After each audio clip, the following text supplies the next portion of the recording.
ако добијат забрана за влез Па во видите, во земјите? она која што имам информација, ние се обидовме анкета да направиме, меѓутоа превозниците се нон-стоп негде на пат ваму таму. Да.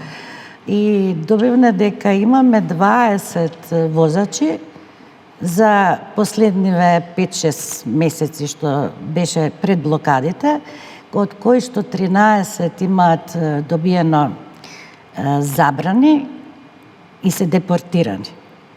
Тоа што конкретно Со значи со тие помала, забрани? со плаќање само на казна. Значи нема ставање на забрана за работа, туку се казнети, да речеме 200 евра, 500 евра, зависи од државата и се вратени. Меѓутоа имаме 7 возачи кои што буквално има добиено забрани, тоа на 6 месеци, на година, дена и пак е тоа зависно во која држава се прави контролата. Сите овие возачи кои што имаат црн печат, кои што имаат одредени забрани, оние за тој период не можат да управуваат со возилата. Се додека не измене рокот кој што им е одреден.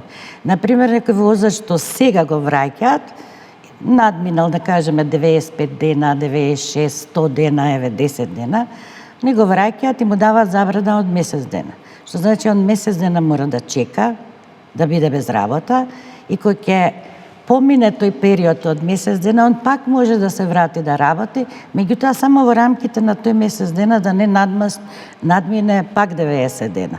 Што значи цело време се ограничени.